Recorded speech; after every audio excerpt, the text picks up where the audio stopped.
siya yung band leader namin. Tapos, first impression ko sa kanya, wala lang. Kasi wala lang talaga.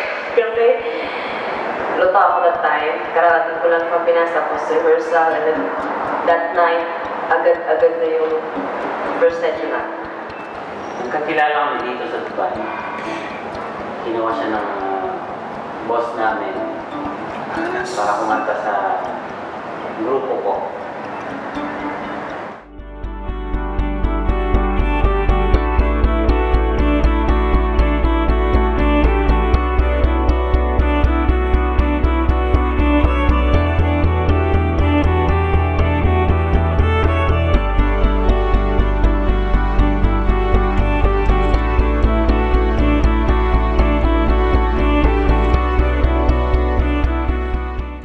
Napansin ko na ayaw niya sa akin eh.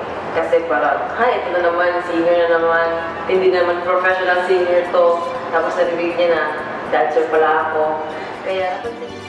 Noong first time niya, when she started dancing and all this na hindi ko pa alam, dancer pala siya sa Pinas. And then everybody look at her and then amazed. I was amazed. The first performance. Nabigla ako na gano'n pa rin performance na. So, and then, doon nag-start lahat.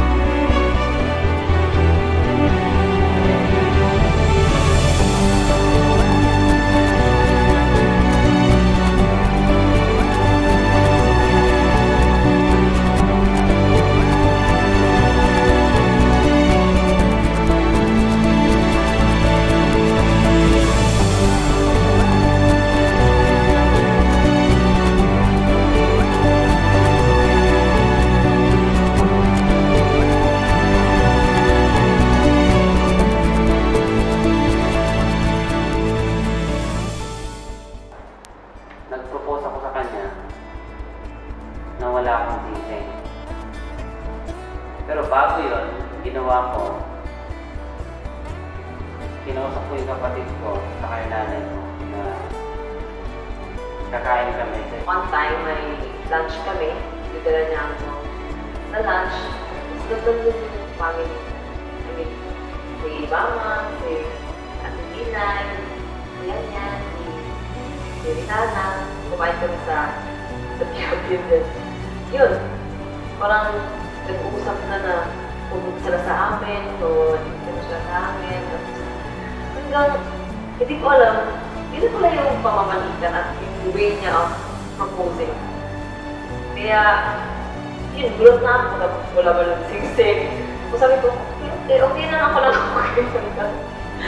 Hanggang sa dumating yung Ramadan, totoo nga pumunta sila sa amin. And then, isang buwan sila kami. Nunigan nila, kumain kami sa restaurant together with my family and his family. And then,